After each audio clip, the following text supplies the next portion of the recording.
Saya mohon dan minta bantuannya bahwa saya tidak melakukan seperti yang dituduhkan oleh mereka. Saya tidak pernah melakukan hal seperti itu. Justru saya yang mengurusnya. Seperti misalnya kanker darah, apakah dari selama di pesantren apakah pernah mengeluhkan hal itu atau memang ada riwayat penyakit seperti itu? Iya. Sebetulnya saya mendengar saudara Nijam punya riwayat penyakit itu setelah dia meninggal. Makanya saya aneh, Pak. Di pesantren itu banyak anak yang sakit, yang namanya orang kan Pak ya, ada sakitnya sering ke puskesmas, pilek, batuk, selesai.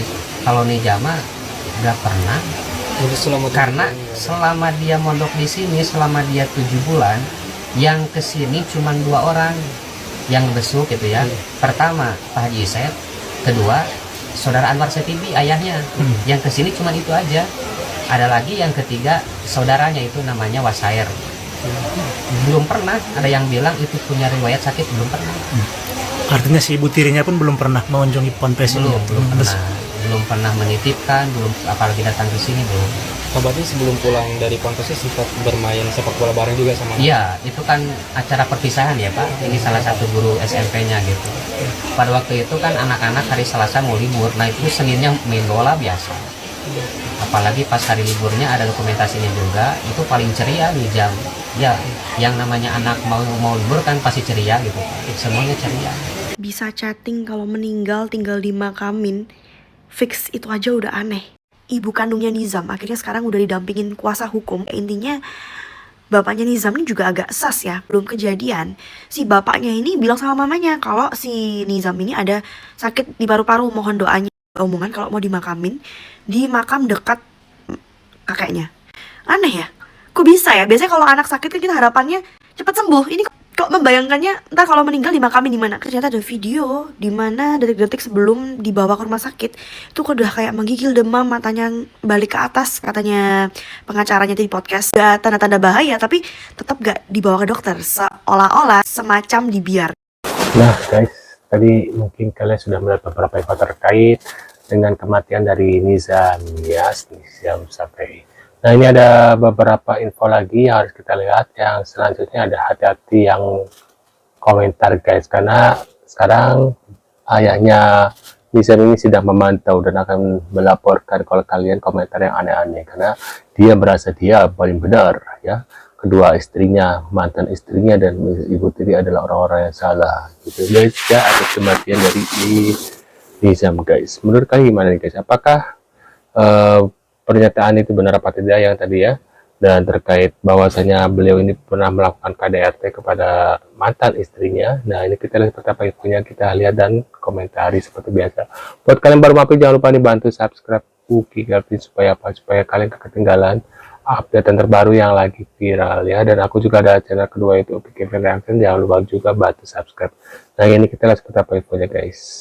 Berhubung sekarang di komenan banyak yang aneh-aneh, tolong dipantau komenan-komenan itu. Sekiranya kita bisa sikapi, setelah urusan ini beres kita sikapi. Siap, nanti kita gas. Tuh preman-preman semua wajah-wajahnya ya.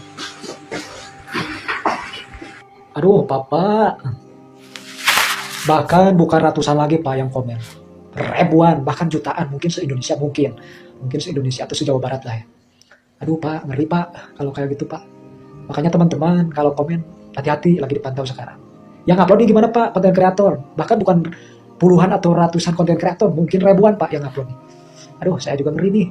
Tapi mohon maaf saya nggak pernah menggoreng-goreng Pak, cuman yang buktinya aja kejadian sekarang gitu. Kalau ada salah saya juga minta maaf Pak, begitu Pak. Mohon maaf saya juga, aduh kalau misalnya ada uploadan menyeleneh gitu atau apa, saya nggak goreng-goreng Pak, cuman yang terjadi sekarang aja uploadnya. Waduh guys ya. Nah ini kita lihat lagi guys. Buat bapaknya Nizam ya, Anda menasihati orang yang bercerai, sedangkan sendiri Anda bercerai gagal dalam rumah tangga ya. Serumit apapun dalam rumah tangga Anda, jangan pernah bercerai. Itu ucapan Anda yuk. Ini saya merasa tersinggung dengan ucapan Anda ya.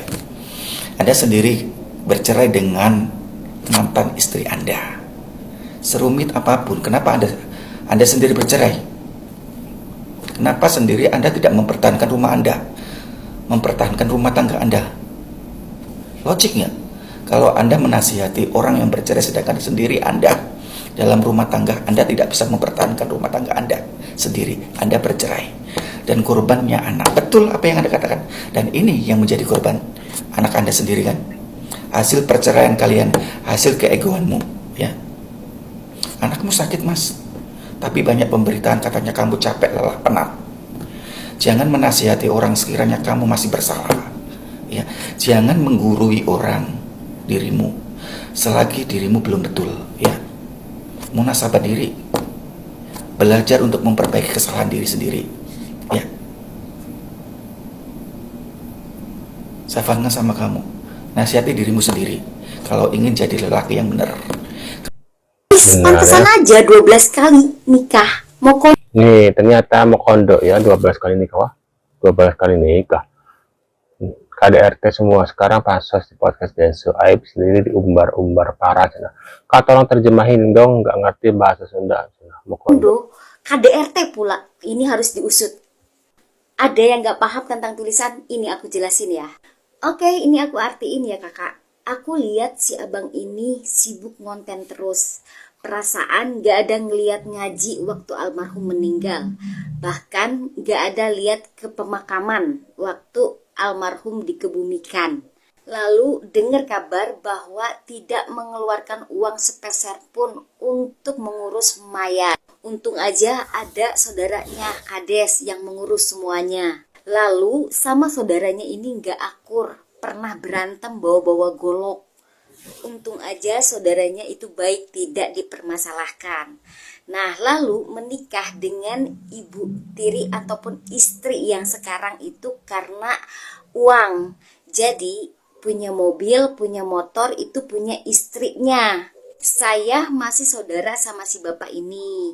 Bahkan yang mengeluarkan uang itu istrinya atau ibu tiri dari almarhum Ade Nizam. Intinya si bapak ini mau kondo sudah 12 kali menikah dan kasusnya itu KDRT. Saya bicara ini kebenaran karena saya saudaranya. Jadi sama ibunya Nizam itu bercerai juga KDRT. Jadi saya bicara kayak gini tuh karena saya tahu saya saudaranya. Orang ini memang selalu bermasalah. Waduh. Saksinya siapa? Apa nih, Ayah Niza menyangkal tudingan soal KDRT dan pendataan anak dalam kasus ibu tiri yang aniaya anak tirinya hingga meninggal, guys. Saya melakukan KDRT. Kenapa alasan saya motong rambut? Karena kalau rambut kan nggak sakit gitu. Ini saya nggak tahu siapa di belakang mantan istri saya yang otaknya ini siapa. Istri saya nggak seperti ini. Saya tahu persis mantan istri saya ini nggak seperti ini. Saya yakin, Haikul yakin 1 miliar % ini ada yang nyekenario di belakang istri saya. Saya yakin. Saya bukan suudon ya, tapi saya yakin ini ada skenario. Kenapa nggak dari dulu kalau mau diperkarakan? Ini udah mau 13 tahun. Kalau Bunda datang sama tim Bunda, pengacara Bunda mau menguak kejanggalan ini, ayah setuju. Itu yang ayah harapkan. Tapi kalau Bunda mau mencari-cari kesalahan ayah di masa lalu, dibesar-besarkan, Bunda, otak Bunda nggak sehat. Biar bagaimanapun saya ayah daripada anak kamu yang sudah mengurus anak kamu. Adapun sekarang endingnya nasib anak kamu seperti ini memang takdir dari Allah. Perjalanan anak saya seperti ini. Terus lu bukan takdir juga sih, karena lu nggak bisa menjaga dengan baik gitu ya. Kalau seandainya menjaga dengan baik mungkin tidak akan seperti ini. Jadi dia tuh merasa ya udah ini cuma takdir gitu, nggak merasa bersalah. Oh ya dulu aku tuh harus gini-gini. Kayaknya tipikal orang ini tipikal orang dia tuh merasa paling benar, sepertinya seperti itu ya guys ya.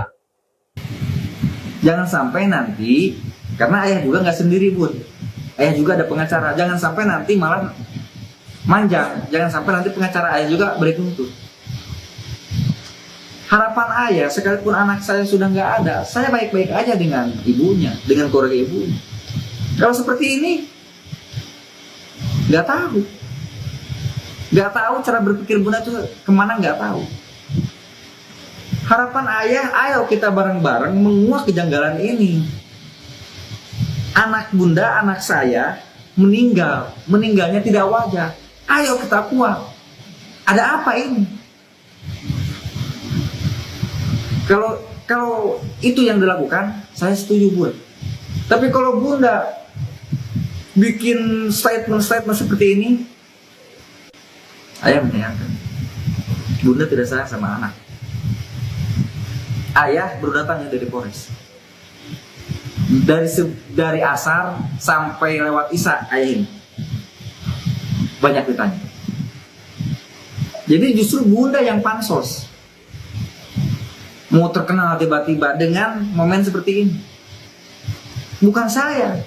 Kalau saya diupload di Facebook itu ada alasan. Satu, saya keluarga besar.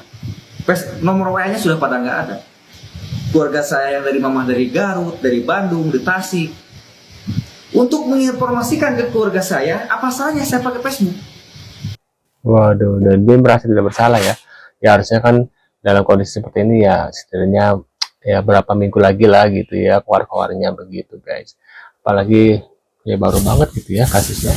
Nah menurut pendapat kalian gimana guys terkait ayahnya Nizam? Bisa tulis di kolom komentar. Sekian dulu infonya, jangan lupa dibantu subscribe dan kita akan bertemu kembali di video selanjutnya. Saya selalu buat kalian dan see you guys.